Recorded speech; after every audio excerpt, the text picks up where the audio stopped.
उनके बेटे करते हैं। अभय चौटाला, अजय चौटाला 2 भाई हैं और जो उनकी राजनीति है वो भी आपको पता है। अभी जो इनके बड़े बेटे हैं अजय चौटाला, उनके 2 बेटे हैं। दुष्यंत चौटाला जो हरियाणा के उप मुख्यमंत्री रहे, दिग्विजय चौटाला जो अब उभरते हुए नेता हैं, इस बार भी चुनाव में खड़े हुए थे। और अभय चौटाला के 2 बेटे हैं, करण चौटाला और अर्जुन चौटाला।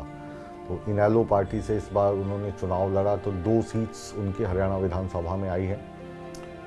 तो ये जो वृक्ष चौधरी देवीलाल लगाकर गए थे, इस वृक्ष की जो शाखाएं हैं वो देश में, प्रदेश में अपना अस्तित्व जमाने के लिए और अपनी राजनीति को आगे बढ़ाने के लिए लगातार खबरों में भी रहते हैं और प्रदेश की जनता को रिप्रेजेंट करते हैं, कभी सत्ता में बैठकर तो कभी विपक्ष में बैठकर। ये तस्वीरें आप सीधी देख पा रहे हैं, बड़ी संख्या में जो इनके परिवारजन की महिलाएं हैं वो दिखाई दे रही हैं। स्क्रीन पर कृषि मंत्री आपको श्याम सिंह राणा जी इस वक्त श्रद्धा सुमन भेंट करते हुए दिखाई दे रहे थे।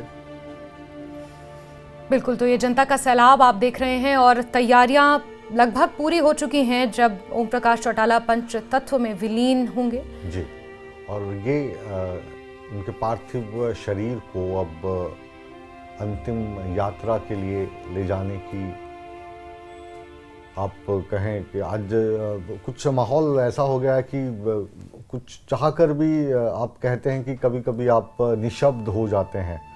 तो सच मानिए, राजनीति में जो जीवन है उसमें उतार चढ़ाव आते रहते हैं और शायद यही जीवन है, इसमें कभी उतार आता है, कभी चढ़ाव आता है। लेकिन ये जो क्षण है यही एक ऐसे क्षण है जिसको देखकर इंसान ये भी सोचता है, चाहे कुछ देर के लिए ही सोचता है कि क्या लेकर आए थे और क्या लेकर जाएंगे। यहाँ पर खाली हाथ आए थे और खाली हाथ जाएंगे।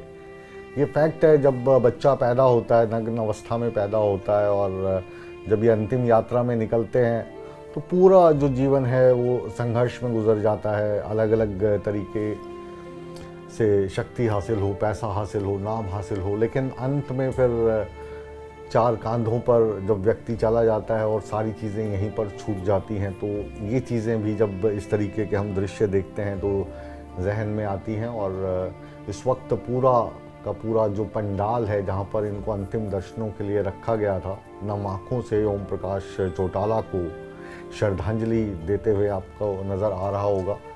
देश भर से मीडिया इन तस्वीरों को अपने कैमरा में कैद कर लेना चाहता है, इन यादों को संजो कर रखना चाहता है और कुल मिलाकर यही सच्चाई है। बिल्कुल, जिसे कहना थोड़ा मुश्किल होता है कि जो आया था उसको एक दिन जाना भी है, इसको हम सब जानते भी हैं।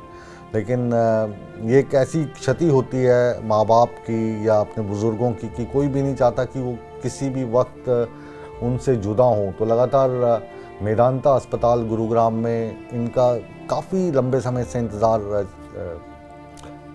इलाज चल रहा था, जिसमें अभय चौटाला हों या इनके दूसरे बेटे अजय चौटाला, उनके बेटे लगातार सेवा में लगे हुए थे। तो कल ये खबर जब आई, तकरीबन 11:15 बजे के करीब इन्होंने अंतिम सांस ली, तो उस वक्त अभय चौटाला भी बाहर थे। वो फिर आए यहाँ पर मेदांता गुरुग्राम और उसके बाद ये रिवायत है कि जहाँ का पौधा है उसको वहीं पर अंतिम विदाई देनी है, तो इनको अपने पैतृक गांव पर ले जाया गया। फिर अंतिम दर्शनों के लिए इनका पार्थिव शरीर रखा और आज सुबह से लेकर ही हज़ारों की संख्या में वहाँ पे भीड़ उमड़ रही थी। और जो VVIPs हैं, नेता, छोटे नेता, बड़े नेता, किसी भी पार्टी के हों, हरियाणा के हों, पंजाब के हों, राजस्थान से भारी तादाद में वहाँ पे नेतागण गए, इनके चाहने वाले गए हैं।